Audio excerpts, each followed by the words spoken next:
rasa cinta, maka hadirnya bahagia. Amin. Jadi saya kalau ditanya apa masih gitu, masih standar namanya. Upgrade ya Bapak Ibu semuanya, ibu-ibu khususnya. Kenapa? Sebentar lagi bulan suci Ramadan. Kalau kita melihat iman kita ini hanya kacamata dunia, memang panas kalau saya geser ke sini, tetapi hati kita kan dibahagiakan oleh Allah. Betul apa betul Bapak Ibu?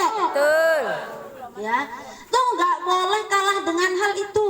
Bagaimana dengan saudara-saudara kita yang ada Palestina di Gaza? Udah nggak tahu lagi rasanya, bukan nggak tahu, udah hilang tuh semua dari pikirannya, panas, dingin, darah mengalir dan lain sebagainya. Saya relawan Palestina Bu, jadi saya tahu betul. Ya, jadi untuk kita hikmahnya adalah, ayo kita lihat segala sesuatu dengan kacamata iman. Alhamdulillah tadi yang bilang bahagia, gitu ya, cocok banget. Kenapa?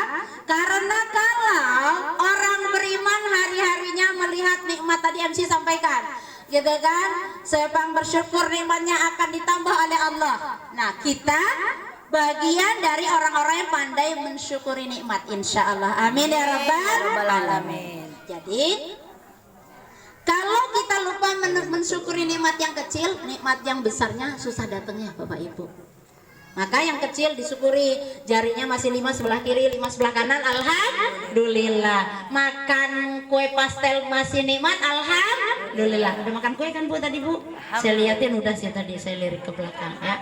Ya, gitu ya. Jadi makan kue yang dihidangkan oleh tuan rumah kita masih diberi nikmat oleh Allah Subhanahu wa taala. Alhamdulillah. Makanya tadi talbiyah itu ya, kalau lagi talbiyah rasanya gimana Bapak Ibu? Ya, Masya Allah ya. Alhamdulillah atas izin Allah Subhanahu wa taala, atas berbagai doa teman-teman, saya dari tahun 2009 terbiasa berkhidmat untuk jemaah haji dan umrah. Jadi alhamdulillah, namun setiap perjalanan itu bagi saya spesial. Jadi nggak ada ceritanya, saya udah biasa, nggak seperti itu. Karena kita ingin Allah turunkan rasa syukur, gitu ya Bapak Ibu. Maka alhamdulillah di pagi hingga siang hari ini Bapak Ibu duduk di tempat ini, kalaulah ada kurang-kurang nyamannya, tapi percayalah di surga pasti nyaman. Ya. Nah, tadi dengan cara Allah terbaik Bapak Ibu. Makanya kalau berdoa nggak usah pikirkan caranya, apalagi ngitung-ngitung berapa ya, nanti dapatnya dari mana, itu pegel Bapak Ibu. Ya, berdoalah kepada Allah dengan sekuat-kuatnya doa, sesungguh-sungguhnya doa, dan sebesar-besarnya keyakinan. Biarkan Allah yang akan selesaikan urusan kita.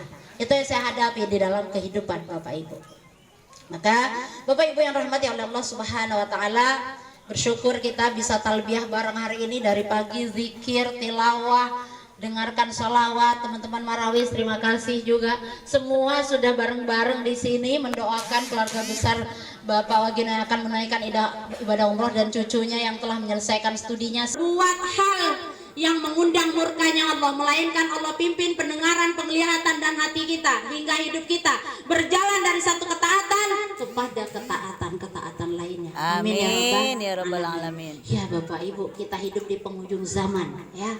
Hidup di penghujung zaman ini ya, kalau kita nggak terus belajar, dari dulu juga terus belajar sebetulnya ya, maka sekarang ini cobaannya bisa lebih besar kalau kita tidak terus menerus upgrade ilmunya, belajar untuk warna-warna putih itu resiko kurang memenuhi kaidah menutup aurat dengan syar'i.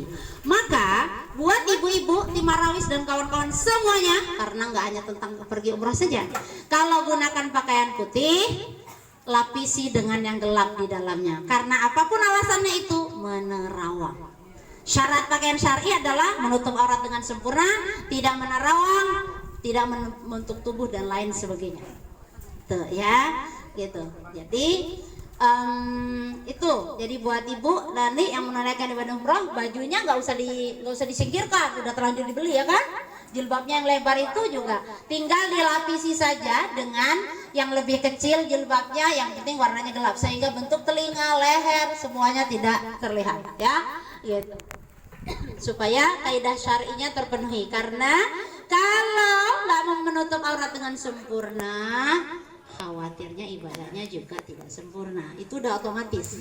Ibu sholat mukenanya nerawang, kulitnya kelihatan. Sah apa enggak, Bu? Ini udah belajar ngaji di Al-Furqan nih. Tidak sah, Tidak ya. sah. Gitu. Maka jagain itu. Jadi jilbabnya lebar tapi nerawang, itu nggak syar'i namanya. Gitu ya. Tapi karena untuk kebersamaan nggak apa-apa, pakai putih-putih, ya dilapisi, jilbabnya dilapisi dengan bergoyang warna gelap, sehingga rambutnya juga lebih rapi, insya Allah. Apalagi gamisnya juga gitu, ya. Allah kalau doa hakul yakin doanya Kabul. dijabah oleh Allah. Nah, ya. Nah, itu karena Allah punya cara untuk menyelesaikan urusan kita, Bapak Ibu. Ya, bahkan salah satu sumber keberkahan itu ada kepada kebahagiaan orang lain. Jadi Bapak Ibu, kalau belum bisa berjuang membela agama ini dengan hartanya, jangan nggak ambil bagian. Gitu ya, nggak bisa, belum bisa melakukan apa gitu perjuangan untuk agama ini karena ilmunya, jangan diam-diam baik. Kata orang Beduranan gitu kan, Bu? Ya, jangan diam-diam aja. Gitu ya, doakan gitu kan, apa yang bisa dilakukan dengan tenaganya lakukan, kalau lakukan dengan ilmunya lakukan ya, kalau nggak bisa sendiri rame-rame, karena lebih baik berjuang itu bersama-sama. Bapak juga kalau di Mekah cuma bertiga, Pak, ya Allah, berlima. Kembali kepadaku, kata Allah, kembali kepadaku dengan sebenar-benarnya taubat, dengan sebenar-benarnya takwa, dengan sebenar-benarnya penghambaan. Karena di muka bumi ini Bapak Ibu, maaf lahir batin, banyak orang sebenarnya hamba statusnya, tapi seolah-olah dia ngerasa Tuhan. Kenapa? Karena apa? Dengan kesombongannya, saya bisa beli apapun, saya bisa, tanpa orang itu saya bisa. Yang boleh sombong itu cuma Allah, Bu. Allah al-mutakabbir. Jadi selagi kita makhluk harus baik sangka sama Allah, nggak boleh juga sombong kepada makhluk Allah yang lain, kecuali ada kecualinya, Bapak Ibu. Kecuali ada orang lagi ibadah di Mekah aja masih sombongnya setengah mati. Nah, ya, gitu ya. Sombongnya banget. Saya bisa ngamalin hadisnya sombong kepada orang sombong itu sedekah. Kenapa? Karena ada orang yang diingetin dengan lisan nggak bisa, harus dengan sikap. Sikap itu ya macam-macam, bisa agak cuek dan lain sebagainya. Dengan niat agar orang tersebut paham. Ya, gitu. Inilah, Bu, Bapak Ibu semuanya, perlunya kita belajar terus-menerus, perlunya